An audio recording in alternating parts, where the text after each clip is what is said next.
You, John Fitzgerald Kennedy, do solemnly swear. I, John Fitzgerald Kennedy, do solemnly swear. That you will faithfully execute the office of President of the United States. That I will faithfully execute the office of President of the United States. And will, to the best of your ability.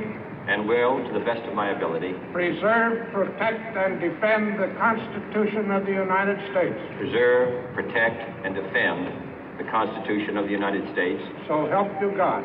So help me God.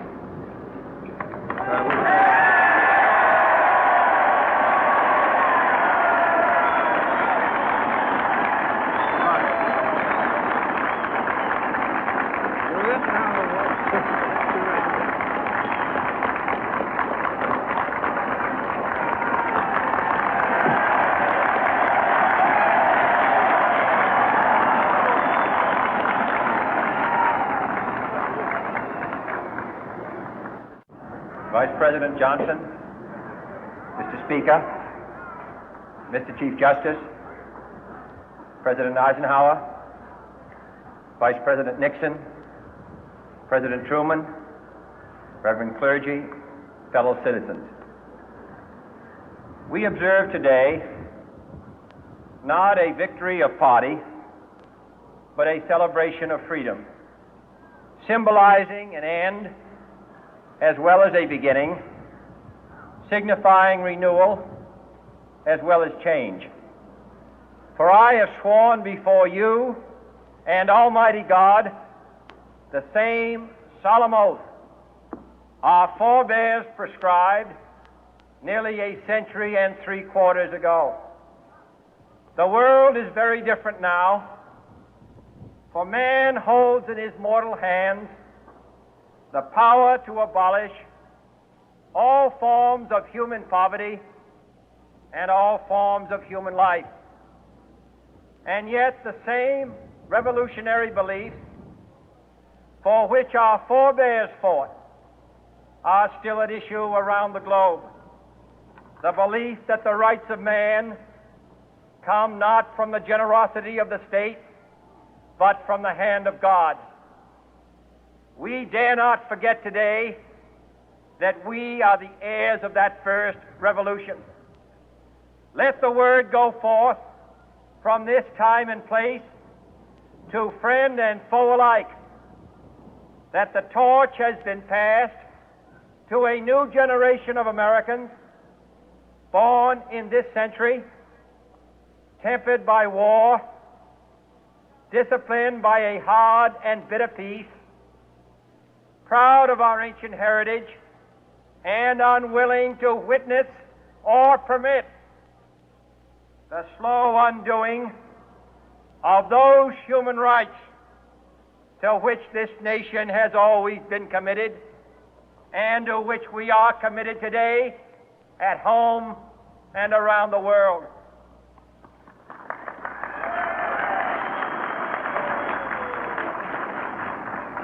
Let every nation know, whether it wishes us well or ill, that we shall pay any price, bear any burden, meet any hardship, support any friend, oppose any foe to assure the survival and the success of liberty.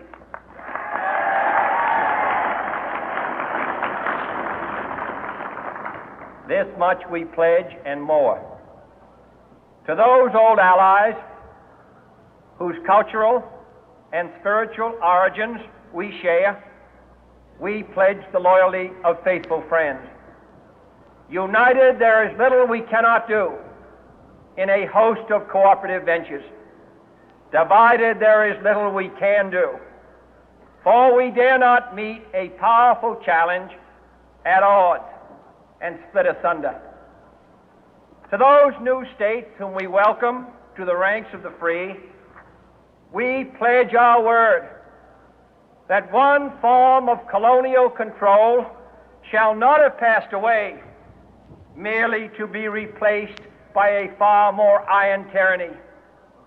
We shall not always expect to find them supporting our view, but we shall always hope to find them strongly supporting their own freedom, and to remember that in the past, those who foolishly sought power by riding the back of the tiger ended up inside.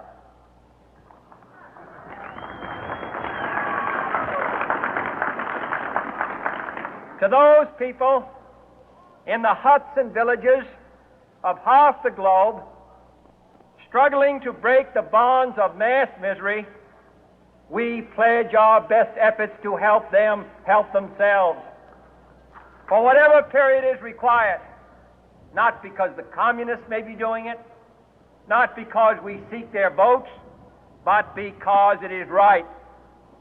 If a free society cannot help the many who are poor, it cannot save the few who are rich.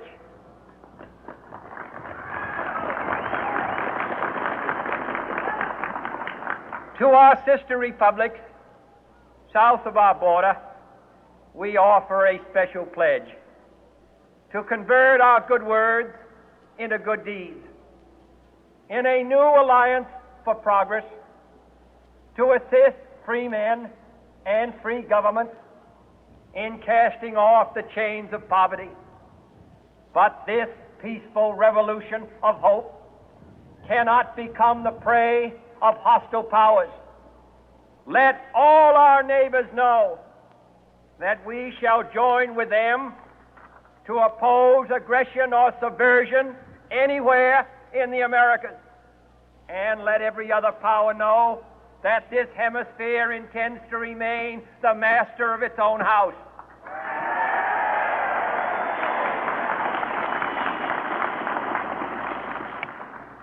To that World Assembly of Sovereign States, the United Nations, our last best hope, in an age where the instruments of war have far outpaced the instruments of peace, we renew our pledge of support to prevent it from becoming merely a forum for invective, to strengthen its shield of the new and the weak, and to enlarge the area in which its writ may run.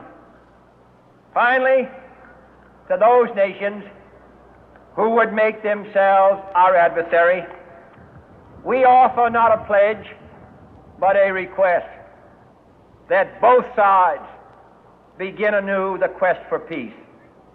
Before the dark powers of destruction, unleashed by science, engulf all humanity in planned or accidental self-destruction, we dare not tempt them with weakness, for only when our arms are sufficient beyond doubt can we be certain beyond doubt that they will never be employed.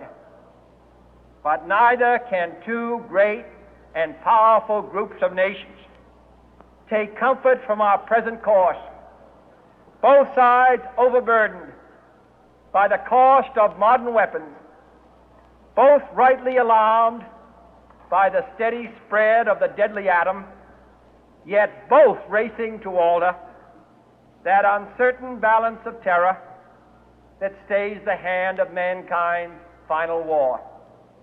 So let us begin anew, remembering on both sides that civility is not a sign of weakness, and sincerity is always subject to proof.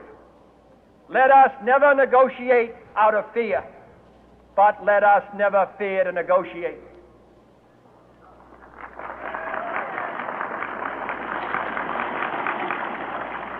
Let both sides explore what problems unite us, instead of belaboring those problems which divide us.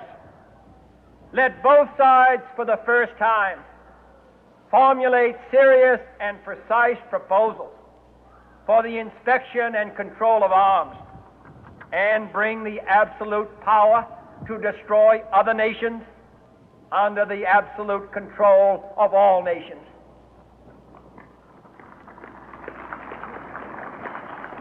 Let both sides seek to invoke the wonders of science instead of its terrors. Together, let us explore the stars, conquer the deserts, eradicate disease, tap the ocean depth, and encourage the arts and commerce. Let both sides unite to heed in all corners of the earth the command of Isaiah to undo the heavy burden and let the oppressed go free. And if a beachhead of cooperation may push back the jungle of suspicion, let both sides join in creating a new endeavor, not a new balance of power, but a new world of law, where the strong are just and the weak secure and the peace preserved. All this will not be finished in the first 100 days, nor will it be finished in the first 1,000 days, nor in the life of this administration, nor even perhaps in our lifetime on this planet. But let us begin.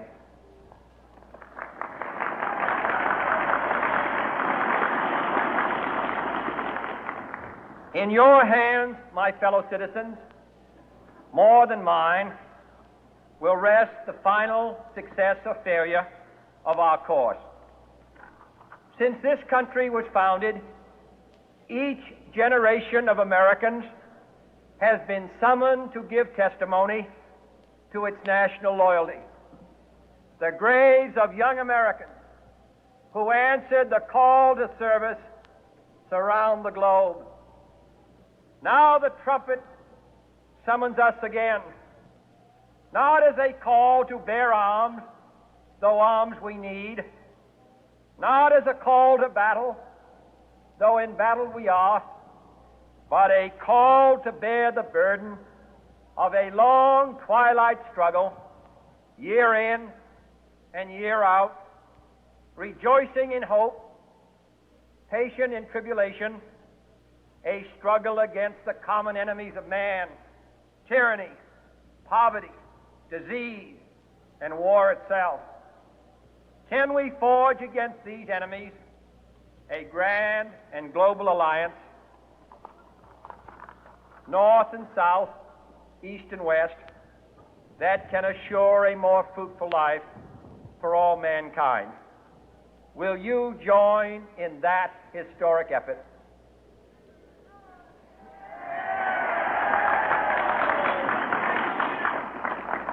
In the long history of the world, only a few generations have been granted the role of defending freedom in its hour of maximum danger. I do not shrink from this responsibility. I welcome it.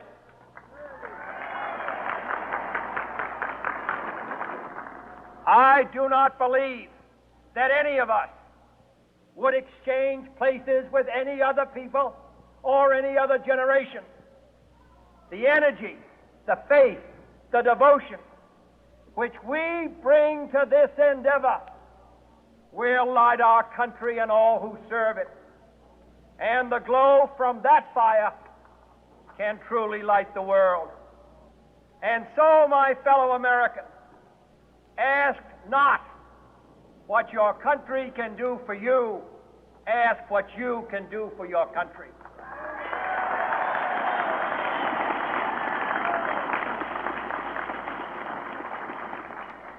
My fellow citizens of the world, ask not what America will do for you, but what together we can do for the freedom of man.